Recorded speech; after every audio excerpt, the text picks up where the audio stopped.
The International Drone Expo. This year they don't even have a sign in front of the building. So I was already here yesterday, and I was expecting the show to be much, much bigger this year because it's been a year and there's been so much more developments in drones and all this tech. But unfortunately, something happened with planning or sponsored or something, and the show is like maybe a third to a quarter the size of last year. But that's okay. I still found some very, very special things that I'm going to show you guys. I'm going to start with the best thing first. Hi. Hello. Hi. This is Jane, and these are people from Sunrise and Be Good. These are the people that I've been working with for a while now, developing some components. Mike! Mike. That's Mike. Alec! Alec. And I'm going to show you what they've got. Mr. Wang, our boss. So here is their lineup of components. These are actually their previous generation ESCs. These are not their current ones. The current ones are going to be out probably in about a week. You'll see them in the stores. Of the old generation, the newest and I would say the coolest one is this one right here. This is a 10 amp 4-in-1 2S 3S ESC. It does not have 5-volt out, but it is very small and very light. For very small builds, it's excellent. And then we'll start off with the gem of the show. This is the best thing I have found at this show. What you're looking at here is a F4 Revo board that has 4 25 amp 30 amp burst ESCs built into it. So it has the 6000 gyro, which is an 8K gyro, along with the accelerometer. It has those 4 ESCs. The ESCs are D-Shot 600 ready, and you run beta flight on this, and it is an F4, so you're going to get the fantastic performance. This is the jewel of the show. This is the best thing here. I can tell you that over there it has a linear regulator for the 5-volt. This linear regulator will probably struggle to run a Unify Pro, so you're probably not going to want to run a Unify Pro off that. It doesn't have 12-volt out, but I mean, come on, the board is pretty caked with components. There isn't really room for a 12-volt out. And right there are the battery leads for the main power input. It is really tight, but you're basically going to have to put maybe the positive on one side and the negative on the other side. Anyways, that's that. The next jewel of the show is this one, which no one's even really heard of yet. I knew that one was coming, but this one I didn't even know. This is the same F4 Revo board with the same gyro and the same everything in a 20 by 20 mounting form factor. It does have a 5-volt BEC on there, so this one will support a Unify Pro or some sort of 5-volt VTX. That's good, and has all the same functions as any other Revo board. Excellent. And for those people that love buzzers, it's got the buzzer input right there. Next is going to be the F4 PDB board, which you're looking at here. The biggest complaint that I would say about this board is that the solder pads are both plus on one side, both grounds on the other side, and the board mounts this way. So 1, 2, 3, 4, with the battery plug out the back, which I wouldn't really solder a battery plug to this. I'd solder wires onto this, but you can't cut it off because that's actually the current sensor. The special thing about this board is that it actually has an OSD built into it. So right here, you solder onto your VTX, and over here you solder in your camera, and then it routes the OSD through the camera, and it's going to give you current, voltage, and those are the only important things. But they're very important, and I haven't tried it yet. Unfortunately, it's not Betaflight OSD. It is an MW OSD, but they tell me that it should work out the box correctly, and I'm really excited to try that. I hope it does. And you'll see over here, these two items, these two big inductors that you see here, these are 2 BECs. So this board actually has 2 full-blown BECs for 5-volt and 12-volt. So you're going to be able to run whatever you want off those 2 BECs. I would be comfortable running a full amp and a half through these BECs, no problem. So that's great. This is their previous generation. Oh, it's also, the other thing is that this is a 6S board. 6S, that's a lot. This is the other one, which is kind of the first one that they kind of experimented with. This is a 4S board, and it's a 4-in-1, not a 4-in-1, PDB 4S board. It does not have an OSD, and it's just a basic Revo board. And that's it. I don't even think it has a BEC on board. It does. It does. It does have a BEC on board, but it is not a full BEC. It's a just linear regulator type system. So it's all right. But if you were to choose, I would choose this one. This one is still the gem, though. Similar to last year, there is no shortage of farming drones. More bigger farming drones. Massive. This is a massive motor. And they have flying things. So, I heard you like farming. Hey, look at that. A flying trash can with a megaphone on it. That looks familiar. And here is the race.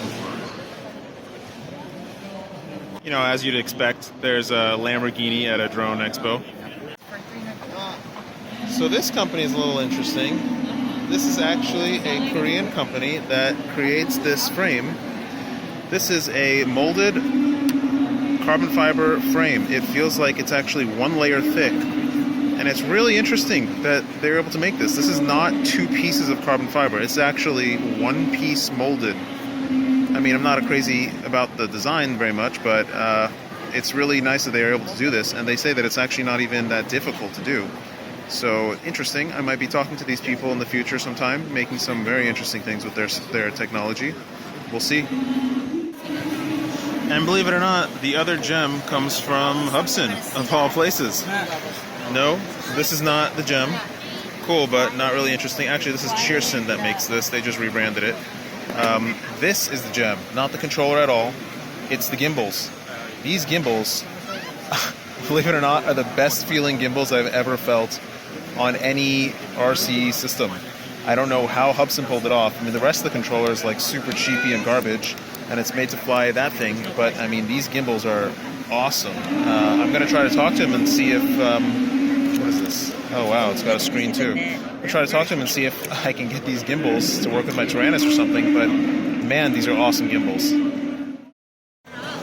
This is supposed to be a hovering motorcycle. For this company to be here means that they have some pretty significant funding.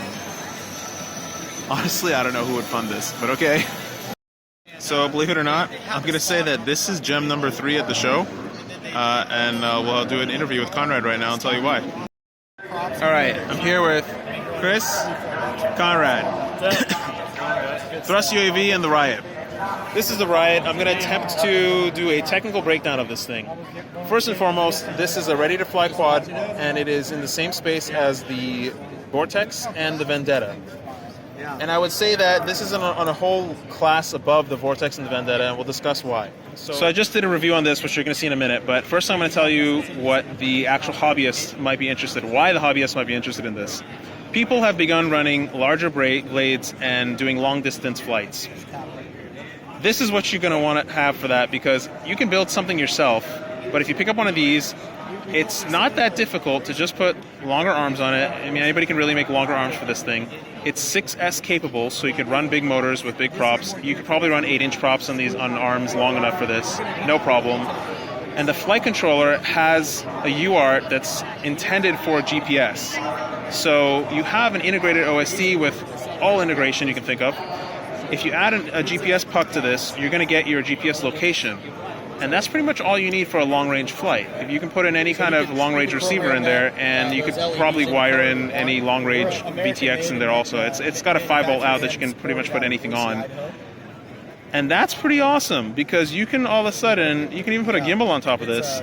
You have a long-range craft that can probably fly for a pretty extended amount of time. Alright, so let's first discuss the technical aspect of this craft.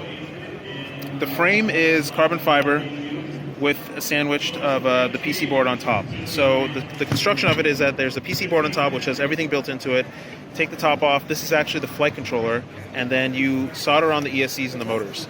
This board is a very special board, has been very well designed, and when you look underneath of it, you're going to see all the components in here, but basically the power distribution system on this board is 5-volt only. So they have designed a 5-amp, 5-volt regulator, which is has a massive inductor in there, and it's going to supply all the power to everything very cleanly and very healthy amount of power. So there's going to be no issues with power distribution on this board to begin with. You will never have to worry about amps running through the board at all. That's fantastic. The board here, which is the flight controller, they have custom designed this. This is an F4 flight controller. Which gyro is it using? The APU 6000. So this is using the 6000 gyro, so it's an 8K gyro, and that's what you're going to run on it. And it runs Betaflight and Raceflight. Betaflight right now. I'm sure it'll Betaflight right now. Raceflight might have a target for it in the future. The arms are detachable. They are carbon fiber 4mm arms, and the motors it comes with are DYS motors. And these are XM20 ESCs for the first batch, and then they will be moving to XS ESCs for the next batch. The camera system is a SwiftCam, a very well-known common camera, and it wires into the PC board, which also has an OSD built into it, which gives it milliamp readout. So it does give it milliamp readout as well as voltage readout, and what other information? Amp draw. Amp draw reading. Barometer. Flight time. Oh, barometer. So it gives you your altitude. Amazing. So it's a feature that we've never really seen on any OSD. It gives you altitude reading as well. It is the MW OSD software, and it does have an FTDI plugin underneath of it, so that you can alter those settings and update the firmware if needed. That's the USB port on the side, and this is the special USB plug. Yeah, through hole. So this is a very, very special USB plug. I know we have all been, it's not an uncommon sight to rip off the USB plug. So this USB plug is very special because it's actually a through-hole USB plug, which it grips the board way better. You're basically going to break the pins and the plug itself before the thing falls off the board. So you will not have to worry about that USB plug. That's fantastic. The video transmitter on here is 200? Adjustable, so 25, 200, 400. So it's a 200, 425 milliwatt adjustable VTX, and that button over there is actually the VTX on-off button. So when you first plug it in, it'll be on, and when you push that button, you can push it immediately when you plug it in. It'll turn off the VTX so you can work with it during a race. So the OSD is actually integrated into this craft so that you can enter the OSD with the control setup, with the standard multi-Wii stick setup, and you can change the frequency, you can change the power, and yeah, that's it. You can basically change all the settings of your VTX right there in your OSD. Also, your PIDs, it's a multi-Wii OSD which is integrated with Betaflight, so you can adjust all the things on there. I don't even know if the Betaflight system, oh, it does. The Betaflight OSD does have that, but this is kind of more built out than the Betaflight OSD so far. It has 52 adjustable LEDs all over the thing. So you can see there's one. No, the antenna will break before. Yeah, that's one thing. Way of saving the antenna. There's a pink one. There's a green one that's But flashing. they're not real expensive, I guess that's the idea. No. And so that's the technical aspect. Let's discuss now the balance and basic setup of the craft. This is definitely not the lightest craft. That being said, it is lighter than the Vortex and the Vendetta by, what, 50, 80 grams? 80 grams? It's about 80 grams lighter than the Vortex and the Vendetta. That's a pretty significant number in a class of craft that is based around weight. And what you're seeing, you're looking at the construction, and you see the battery is actually centralized to the whole craft. The weight isn't really that important, but the balance of the craft is very important. And this is a very good place to put the battery because it's going to give you really, really good balance when you're doing rolls and flips, and it's going to be a really good acrobatic craft because of the balance of the board. They do have these holes mounted on top, which is great for mounting your GoPro, so all the GoPro seats will sit on top of here. And you can also, what's that? Oh, just so it's not flashing in your camera. The GoPro seats, you can drill out holes and mount your GoPro seat up here, and it's great. And really, the cool thing about it is that when you take this top plate off, that's all you need to really take off to access any part of the actual electronics. You don't really need to access anything else. Down there, you actually have a 5-volt so that you can power your GoPro right from there. And that's a really big benefit. You can also power your transponder, anything you need from there. And on the flight controller here, this side port here, that is a Spectrum port. And then on top of here, you're going to see S-Bus and 5-volt out for your receiver. So when you get this, you're going to take the top off. You're going to solder on your FreeSky or plug in your Spectrum. You stick it on top of here and put the top back on, and you're ready to go. The other thing about the construction of this is that they're not using standoffs. They have a polycarbonate shell that they have custom made. Right here, you can see how thick it is. That is not going to break. That polycarbonate is very strong, very durable, and they're using Torx screws as well, with a very special thread on it So it's good. This is a well-made setup. This is something you're not going to really have to worry about. It looks when I first took a look at it, I thought, oh, they're using cheap plastic screws, toy plastic screws, but these are not cheap toy plastic screws. So you really won't have to worry about the construction of this. And I think you would be really hard pressed to break one of these arms because they're really, really durable. And I mean, they're 4mm and they're so short that you can't. It's really hard to break. So you don't have to worry about that. So if you're a beginner or you're looking to get into the sport, there's a lot of options you have. A lot of people might pick up a tiny whoop or something, or start flying toys. The best way to really start is to get a controller and start playing the simulators. Once you've played that for a week or two, you can actually go out and learn how to build your own, or you can buy a ready to fly, or you can buy a toy or a tiny whoop still and go that direction. The biggest benefit of this, and the reason why I would say for now this is probably the best, not probably, this is the best option, is because this is something that I would consider flying myself. I would not feel bad about flying it at all. This is using all hobby grade components, and the motors are just as powerful as most other motors, and the components are excellent, and it's the biggest part about it is that it's reliable. I know that the electronics are going to hold up because it's really sturdy and it's not going to break on me. So the beginner can start flying this and they can grow with it for a long, long time. I would say that you could race this competitively at the highest level. For the most part, your piloting skill is going to matter much more than what you're flying, and it would not be a surprise to me if somebody won a high-profile race with one of these. So it's a really good option for somebody that is looking to get into it and doesn't want to build it themselves, but still wants to have the ability to customize certain things. So you can still put different ESCs and different motors on it for different performance, different power, and you probably even put longer arms on it for 6-inch. And it'll grow with you. The other thing about it is that they say this will do 6S. So if you need more power, you can just throw a 6S battery on there and go wild with it. All right, Chris, I know you're kind of partial, but tell me how it flies. Flies good. Loud. Loud, yeah, flies good. What's it fly like? What does it compare to something? It's like flying my daughter's Vortex, but it flies without prop wash and has a lot more power. Okay, sounds good.